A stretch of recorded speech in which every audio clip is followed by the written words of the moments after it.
I'm sailing up the River Nile to a realm that's existed since the dawn of time. A place ruled by pharaohs, black pharaohs. But they weren't Egyptian. This is a forgotten African civilization which, like the Egyptians to the north, built temples and pyramids that would last 5,000 years.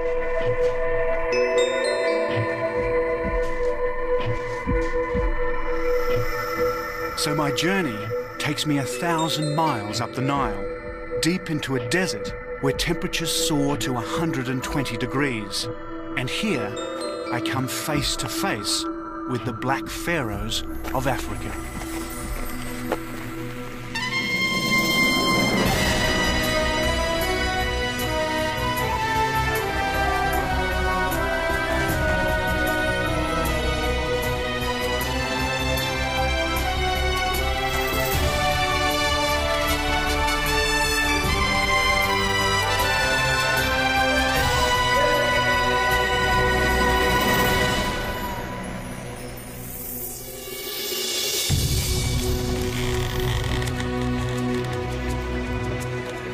Hello, I'm David Adams, and this is the Sudan. I'm about 2.5 days sailing south of the Egyptian border into what they call the Hidden Quarter. It's the least travelled part of the Great River Nile. From here to Khartoum, Sudan's desert capital, there's 1,000 miles of temples, tombs and fortresses of a culture that once ruled all Egypt herself. As the crow flies, my journey's only 330 miles, but by river, round the great S-bend of the Nile, it's triple that distance, nearer 1,600 kilometres. But first, a little history. Nearly 3,000 years ago, in the 8th century BC, Shabaka, king of Nubia, conquered Egypt.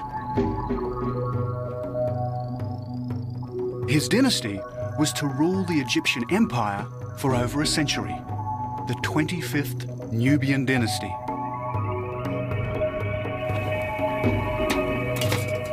And Shabaka was black. He and his descendants built temples and pyramids and an empire that stretched from Khartoum to Alexandria.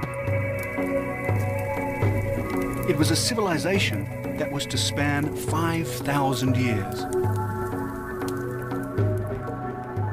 So to go back to the roots of this ancient African empire, I'm sailing up the Nile in the most traditional of ways.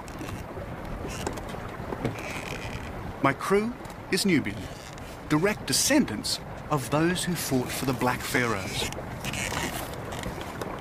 And I'm sailing on a felucca, a boat little changed in 3,000 years, ideally suited to what's a very user-friendly river. And what makes the Nile really navigable is that the flow goes one way towards Egypt and Alexandria, and the north wind goes the other towards Khartoum. So boats like this can navigate up and down the Nile at will. The Nile is Sudan's lifeline. 60% of its waters rise in the Ethiopian highlands and flood down the Blue Nile to bring nourishment to its fertile banks. But it's a very thin lifeline. A green strip extending only as far as the Nile waters can reach. Barely a mile from its banks are the scorching sands of the Nubian desert.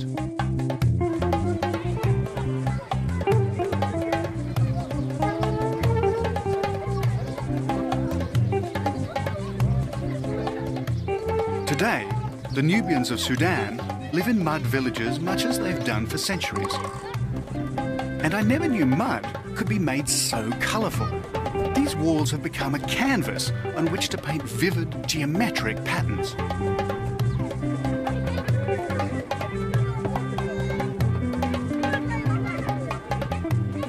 Again, I'm going back in time. These villages' ancestors would have once lived under the rule of the Black Pharaohs. Provided they paid their tribute and worshipped the ancient god Amun-Ra, the pharaohs would have been benevolent. If they defaulted, they would have incurred the pharaoh's wrath. Today, the villages are Islamic, And in true Islamic style, they extend a welcome to all strangers. They really are incredible, these buildings. You'd think you were in Mexico with all the painted adobe houses there, instead of right in the middle of the Sudan.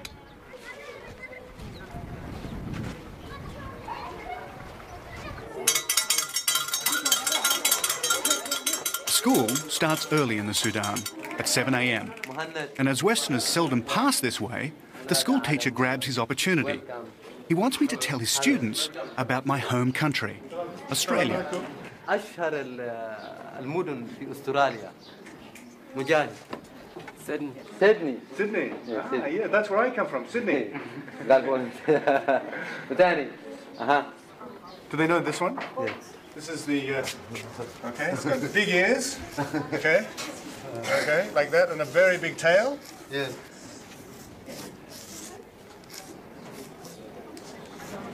They know this one? What's this one? Kangaroo. Kangaroo. Yeah, matches. You know this one? Boxes, yeah. Yeah? Kangaroo. Like this. I wonder what would happen if I asked Western children to name an animal in the Sudan. I'd be even more amazed if they knew where it Thank you was. very much. Thank you, It was David. very good. But Very I good must to be see on you. my way. Goodbye. Thank you. Ciao. It all seems so calm and peaceful here. But just across the river is an old fort. It stands as a stark reminder of rival imperial ambitions that have so often disrupted the peace of this great river.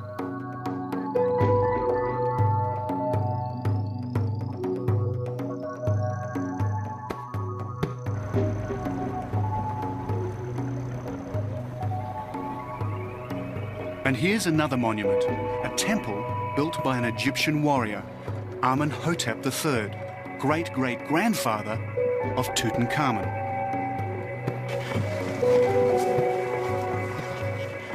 It was built 4,000 years ago, and it predates King Solomon, Babylon, and the temples of classical Greece.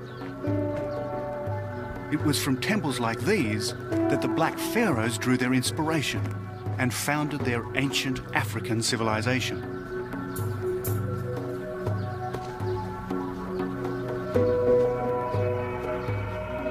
Walking amongst these columns and fallen masonry, you can't help but admire the workmanship. They're thousands of years old, yet it seems they were carved yesterday.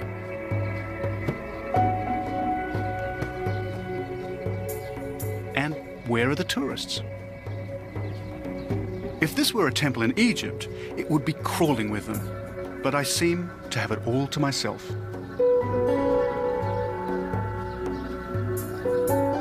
In Amenhotep's day, this was an imperial outpost marking what was to him the ends of the earth. Behind was Egypt, the known world. Beyond was Black Africa and the Nubian province of Kush.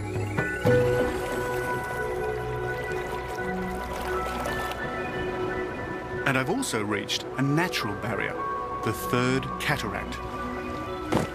One of a series of impassable rapids that hinder all Nile travellers.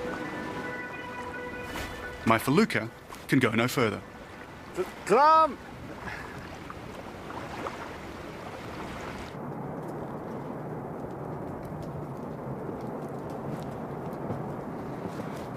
And as if to rub in the point, on the cliff high above the cataract, there is an old inscription warning of danger ahead. This was the original border between ancient Egypt and the Nubian province of Kush. Tomorrow, I join the trail of another warrior whose imperial ambition ran headlong into that of another would-be African pharaoh. I'm about to enter the land of Kush.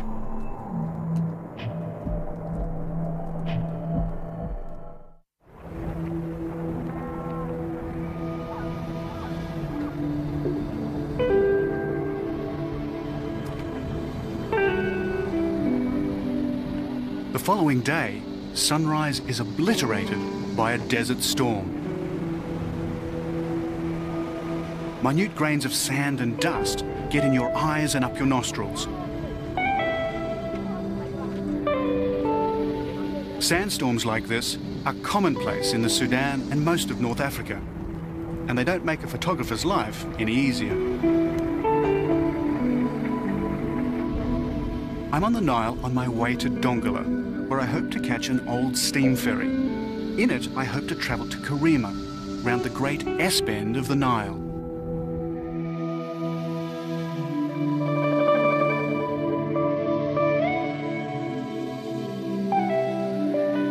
I'm on another felucca, dwarfed by this mighty river. And it was past this very spot, nearly 3,000 years ago, that the Black Pharaohs launched their invasion north.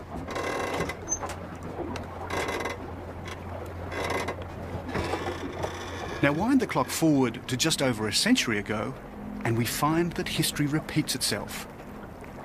In 1896, a conquering army also sailed past this very spot. But this one was heading south.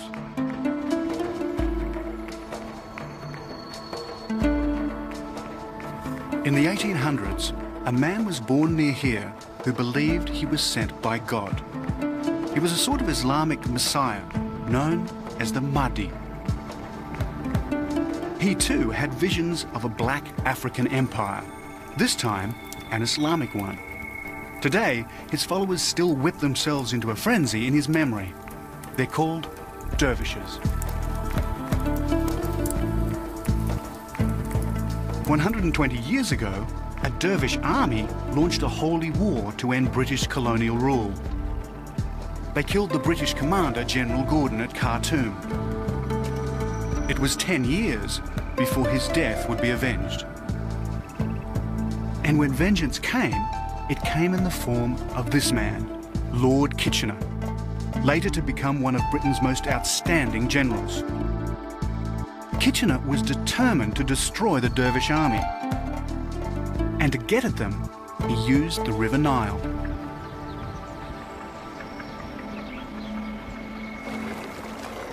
The next morning, we arrive in Dongola.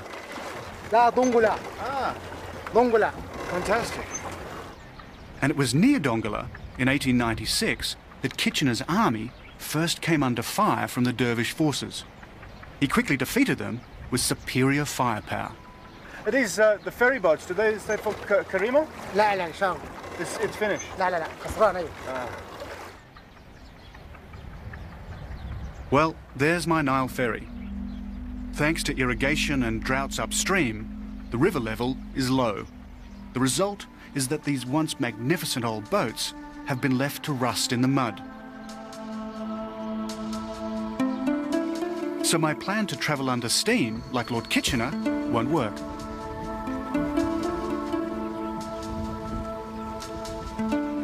It's a riverboat graveyard. This is all that's left of a riverboat culture that grew up along the Nile. It was based on British imperial power, but it was romantic just the same.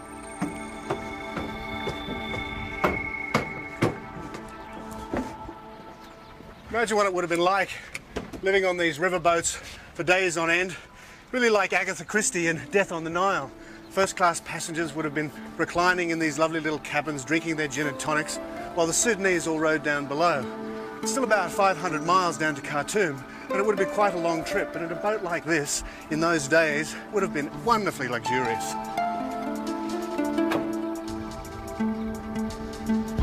The Battle of Dongola was Kitchener's first success. Dongola is famous for its markets, stacked with produce from the Nile. Today, as in 1896, there's enough food to feed an army. And it's in these markets that I meet Ramadan. Ramadan is also bound for Karima. He tells me there's only one way to get there quickly, but it means abandoning the river and going by bus. So how long does the bus take to get to Karima? 2 days. Yeah? Yeah, we take 2 days and desert and many sand and yeah. But Karima is very beautiful also. Yeah, no, I'm looking forward to it. And Jebel Barka. Jebel Barka, and there is a pool also. But and you were stopping in Karima? Yeah, we stop in Karima. Yeah. That's the good news. The bad news is that the bus doesn't leave until the day after tomorrow. So it's 2 days waiting. There's not many buses in this country. Yeah, you must wait until that will take the tea. Hey, say shukran. The Sudanese are a nation of tea drinkers. So we discuss travel plans over a glass of sweet, minted tea. Is there much to see around Dongola? Dongola is also famous for its cooking. Perhaps I can relax and enjoy some Sudanese cuisine. But Ramadan suggests another form of cooking.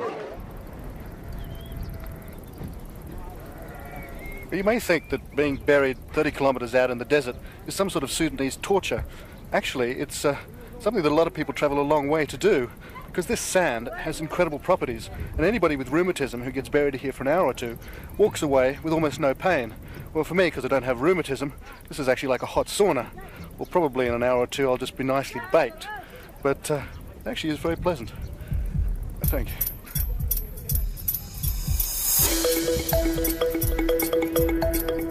Ramadan, could you grab my hat? I'm going to fry out here. Thanks, mate. Now, how long do I have to stay out here? What do you want? 2 hours, 3 hours? No problem. I think I'll be cooked like a turkey. It reminds me of an ancient funereal custom of the Black Pharaohs. When a pharaoh died, he expected all his wives, courtiers, guards and palace staff to be buried with him, alive.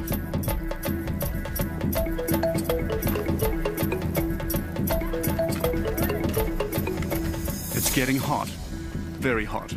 Soon I'll be mummified like a pharaoh. They put a cover over me as the sun rises higher and higher in the desert sky. And by now, I seem to have acquired quite an audience. But I can't let them watch me cook forever. We must get back to Dongola. We've got a bus to catch. It's a 200-mile journey, which means a 12-day camel ride with a caravan. I'm very glad we've got a place on this bus.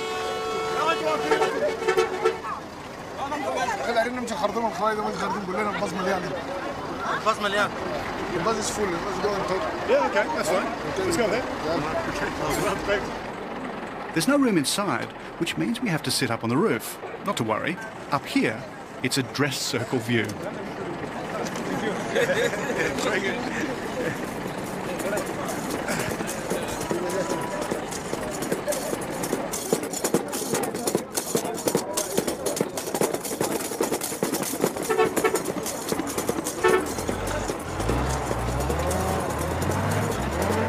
African desert buses are very colourful, and I don't mean just their design. And you've got to love that horn.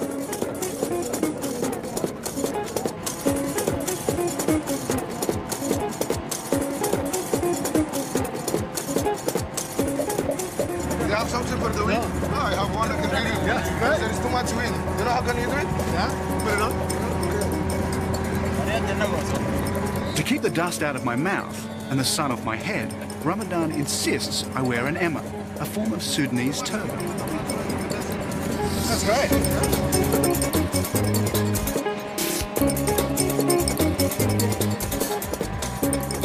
As we hurtle deeper into the desert, my mind goes back to Kitchener's army just over a century ago.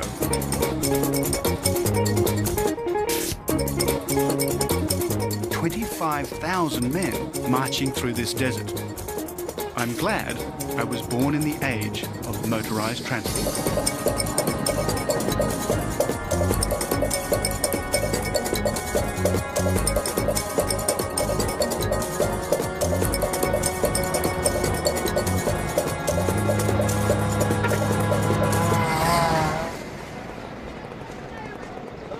Two days later, dusty and tired, we arrive in the town of Karima. And before we say our goodbyes, Ramadan helps me to find a hotel. So this is the only guest house in town, huh? Yes, this is Oh, it's fine.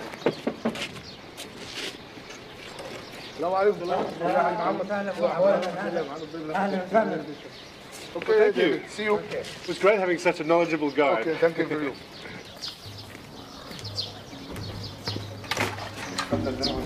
Thank you.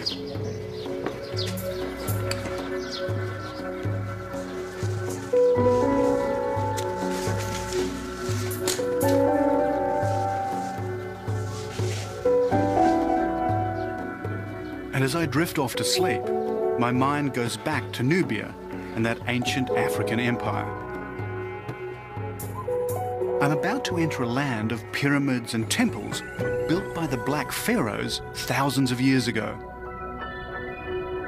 This was the place from where they set out to dominate much of the known world. It was also the place where the kings became gods.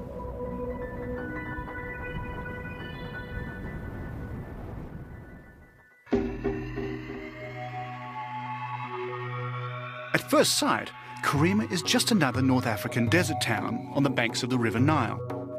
But it was once an imperial city that used to rule the Sudan and Egypt far beyond.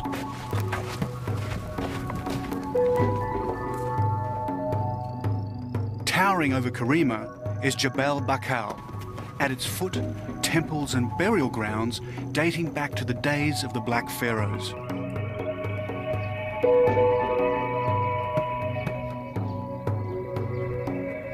This was their sacred mountain. It was from here that they drew their royal power.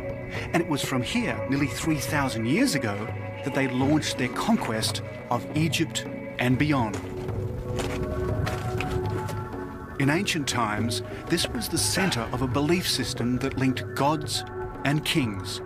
It was here they believed heaven and earth were joined. Well, this is the seat of the gods. This is where Amun-Ra, the great god of the Kush and the Egyptians, was worshipped. And from this pinnacle, there was a huge plaque of gold that shone out into the desert and declared to everybody that this was the center of Amun-Ra and the worship of their great god. And why wouldn't they think this place was sacred? It was the highest point in their firmament.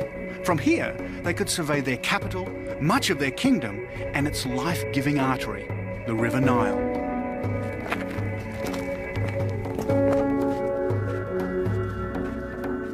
Deep inside the mountain is a secret labyrinth.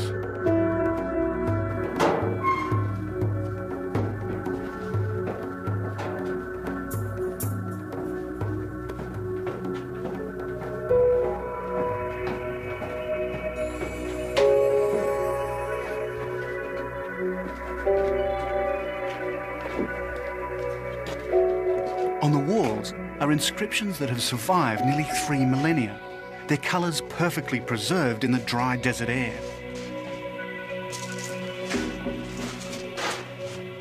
Even the most powerful of the Black Pharaohs feared this place, for here lived the God Kings, where monarchs prayed and hoped to become gods themselves. It was their belief in Amun-Ra that inspired their holy war to conquer Egypt.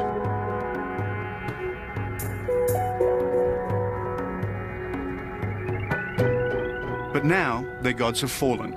Their temples are no longer sacred, and their kings are long forgotten.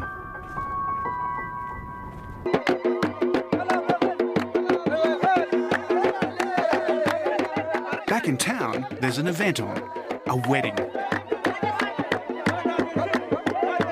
And weddings are the ultimate in Sudanese hospitality. The whole town celebrates. I'm in town, so automatically I'm expected to attend. It would be rude not to.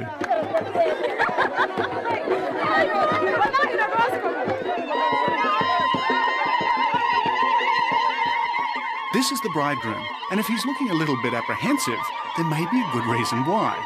Most marriages in the Sudan are arranged, so it's quite possible he's never even set eyes on his future wife until today.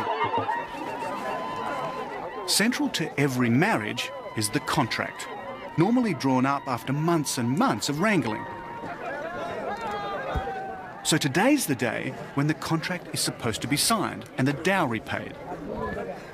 Well, the signing's almost finished, and after that, all the men are going to move out of here and join the women for what is only referred to as a festival.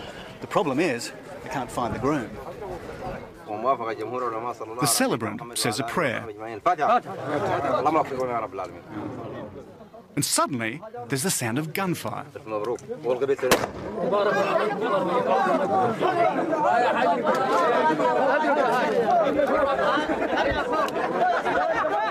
A shot is supposed to signal the end of prayers.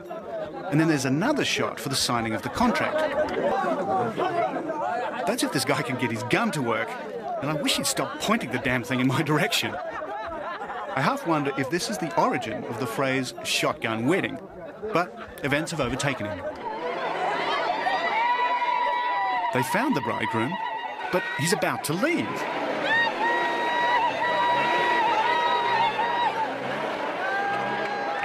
It looks like it's all over before it really began. Something about a family tiff. The drummer ran out.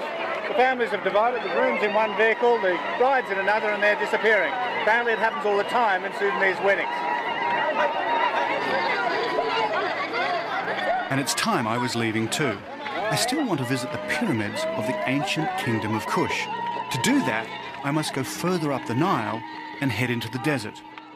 Fortunately, Lord Kitchener's army left behind a transport system to get there. Salam. Karima Station looks as if it were built for an English country town, but there's not much English spoken here. So for me, buying this ticket is a bit of a lottery. I'm not really sure where I've actually bought the ticket to. Got to be in Port Sudan. It was very cheap. It was only about $10. So if I get to Khartoum, it'll be a very cost-effective journey. The line goes from Karima up the Nile Valley, then hopefully south to Khartoum. On the way, I'll stop near Merowe. But for the moment, I just need to get on this train. The first thing to realise about trains in Sudan is that they're very crowded. I thought I'd got here early, but obviously not quite early enough. The second thing to learn about them is that they leave on time. At least this one does.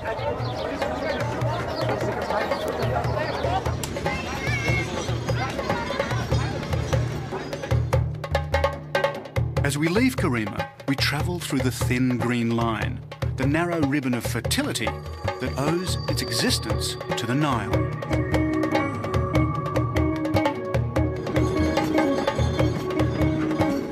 Then, as if to rub home the point, quite suddenly we're in the open desert. Next stop, well, I'm not too sure about that, but I'm told we're heading in the general direction of Khartoum.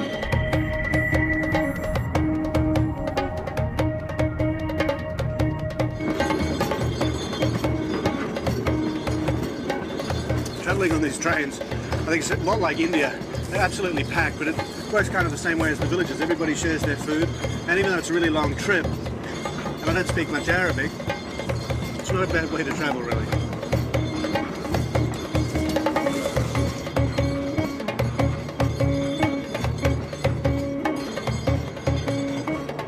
That's if you don't mind sitting on the floor, but I'm too tired to worry. Soon the lurching motion sends me to sleep as we head out across a sandy sea of nothingness. But as I was to find out, getting on the train is the easy bit. As I approach the ancient pyramids of the Black Pharaohs, getting off turns out to be a leap into the unknown.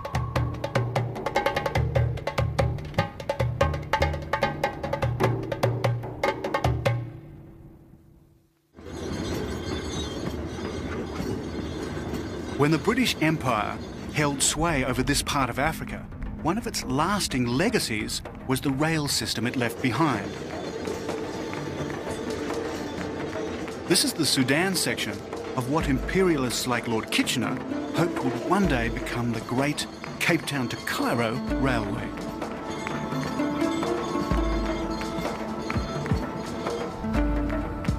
I've now done some 500 miles of my journey as I head towards Khartoum, and I'm hoping to get off this train near the ancient pyramids of Merowe. But I see no station, and this train shows no sign of stopping or even slowing. It really only leaves me one option.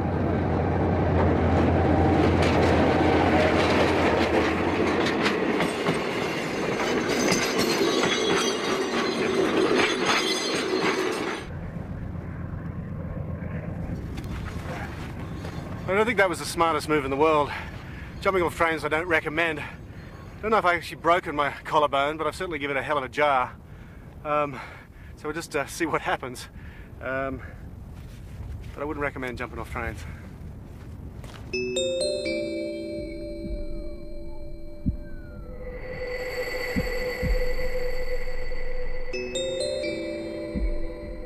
As the train disappears into a mirage, I head into the shimmering desert with a rather bruised shoulder.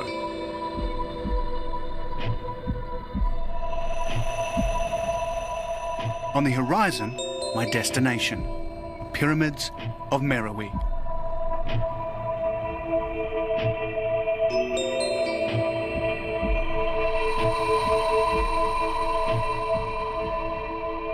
Nothing better illustrates the power of the River Nile than this wilderness.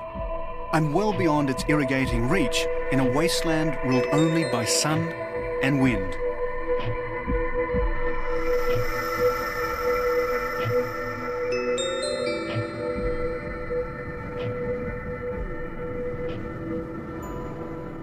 But even out here, you're never entirely alone. Though I wasn't expecting this. Hey. There. G'day. How are you doing? Good, man. I never expected to see anybody out here. Well, you're the first traveller that I see north of Khartoum. Oh, really? Yeah. Where are you headed? Well, I'm heading north to Wadi Halfa. Try to catch a ferry there, across Lake Nasser, go into Egypt. Wonderful. We'd just come from that way. I've just actually come down on the Nile. Yeah. So where have you been? I mean, it looks like you've Well, been around the world. Yeah, it's actually a round the world trip. Started 1995 from Germany, and that's where I'm heading now. I'm on my way home. So how long till you get home? I don't know. It will probably be another 6 months.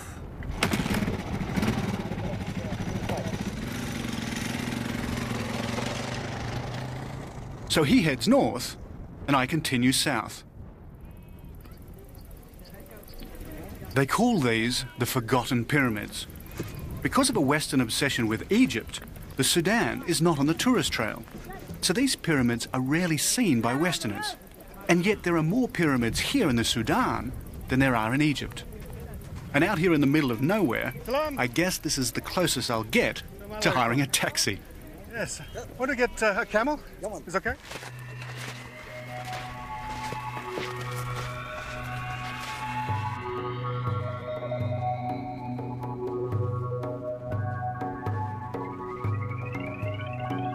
In ancient Egyptian terms, these pyramids are relatively new, a mere 2,400 years old.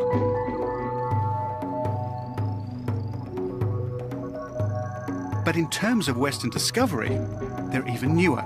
They weren't seen at all by outsiders until the middle of the 19th century.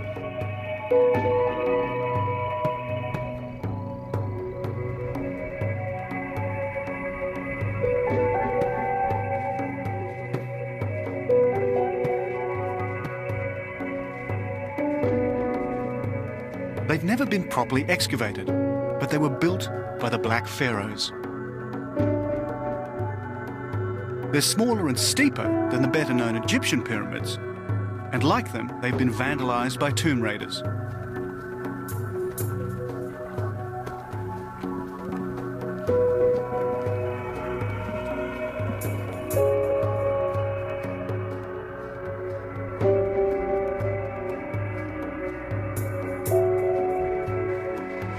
They tell me that 19 kings are buried here, along with 53 queens, countless slaves, attendants, dogs, horses and other animals.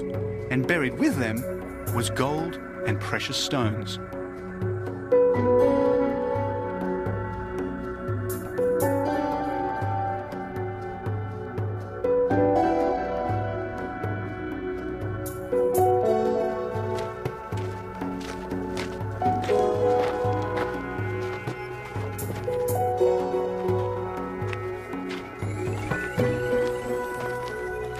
Let's go take some photos.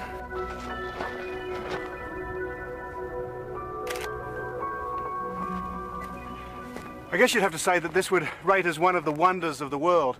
And it would be more wonderful if all the tops of these pyramids were intact. But what happened in 1836 or so is an Italian treasure hunter came down here and blew the tops off them all, trying to find some gold. And he found gold in one, but by the time he'd pulled it out, all the local people were so angry that he had to flee for his life. Pity they didn't get him. To just stand in a place like this is truly awesome.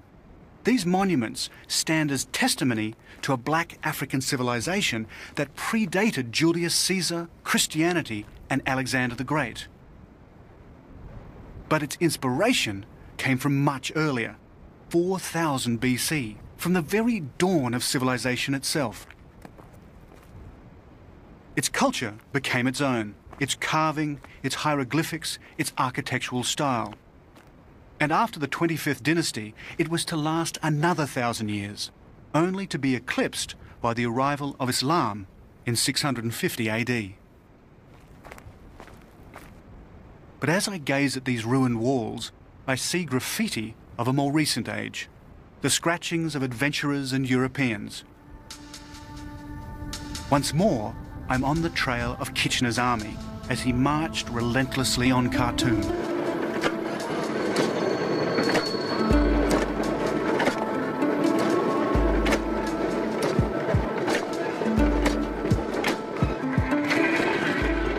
Almost a century ago, he built a military railway to supply his troops. This is part of that line.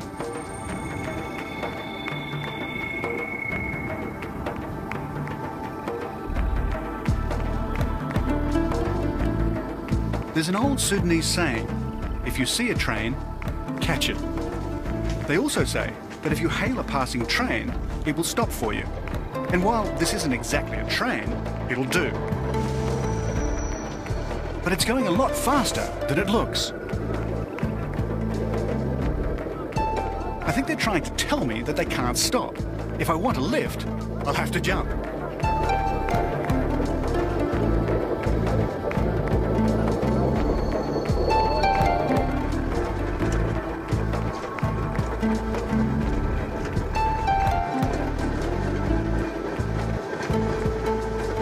A great way to cruise into El Kadab.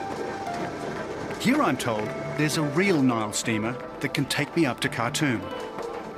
It's taken me nearly 3 weeks to get this far.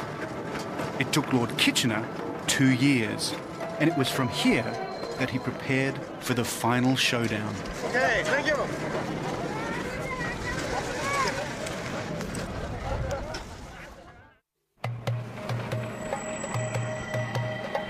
At last, I get my chance to ride an old Sudanese Nile ferry. And what a wonderful way to travel down Africa's longest river. In 1898, it's how Lord Kitchener would have entered the city. And it's how I entered the city a century later.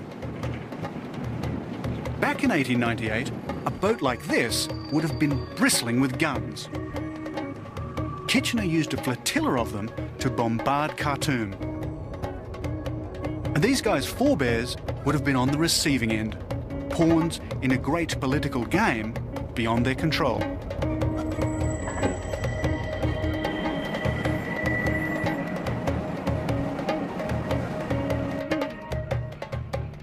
I've now completed nearly 1,000 miles of my Nile travels in the wake of Kitchener's army, and now I'm near journey's end.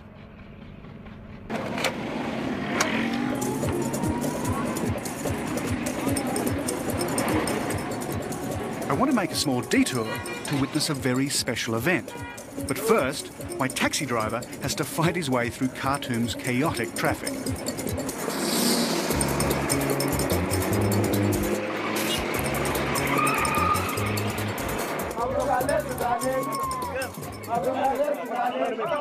It's grand final day for a wrestling contest. And as with all grand finals, the rival teams need their cheer squads.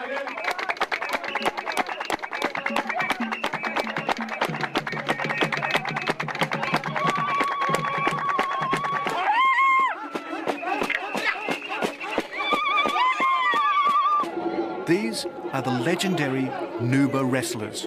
Not to be confused with Nubians, these proud fighters come from the Nuba Mountains south of Khartoum.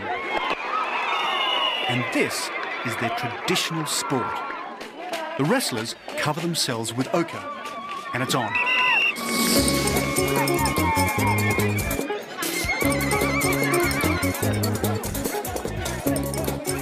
The rules are simple.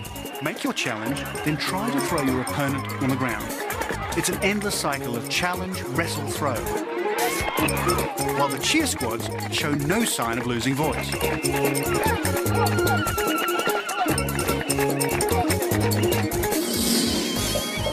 while the Sudan's strict Islamic code officially disapproves of wrestling, it was this fighting spirit which the Mahdi drew on when he tried to forge his North African Islamic empire.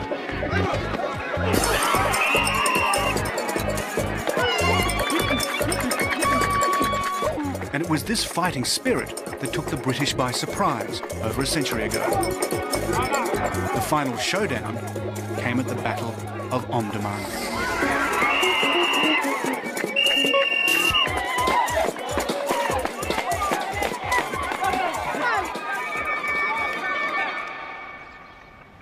This is where the Dervish army dug in.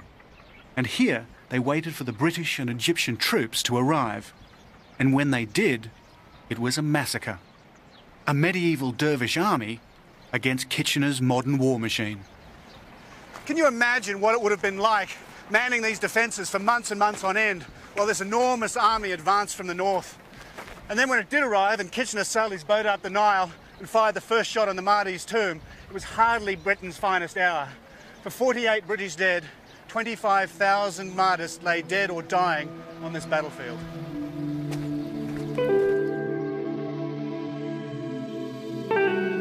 The Battle of Omdurman was a slaughter. Spears and daggers were no match for the British artillery. It was at Omdurman that a new weapon would come into its own: the machine gun.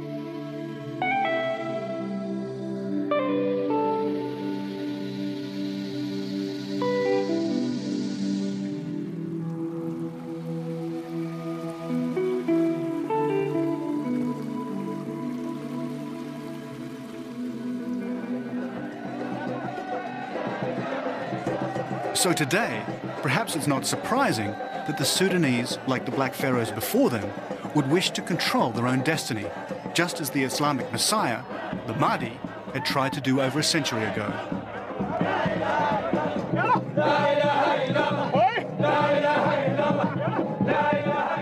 Every Friday at sundown, the descendants of the Dervish army come together.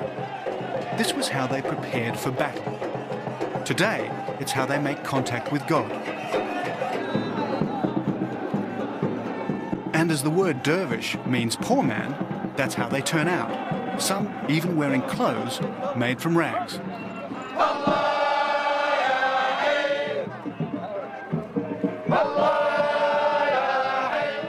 For them, this is a transport of the soul, taking them beyond their ordinary lives and giving them a glimpse of the life in the hereafter.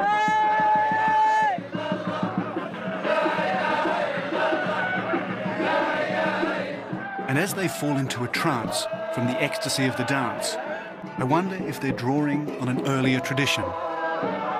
One day, they believe, another Messiah, another Mahdi, will be sent by God.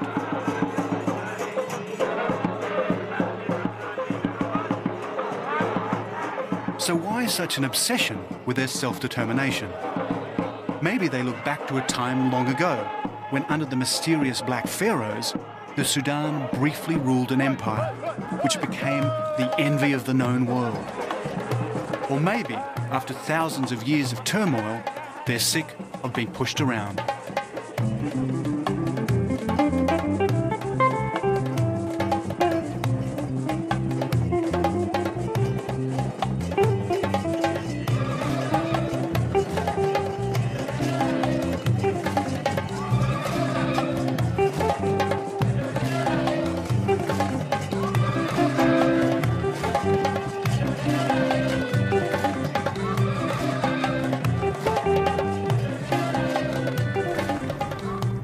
As I head back down the river of life, I realize there's one reason for all of this, one cause of all their sorrows and joys, and I'm sailing on it.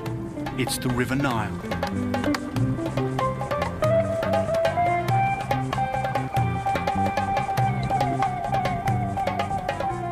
So I'll leave you with the words of a young British Army officer who fought at the Battle of Omdurman. His name was Winston Churchill, and he wrote of the Nile, "It is the life of this land through which it flows.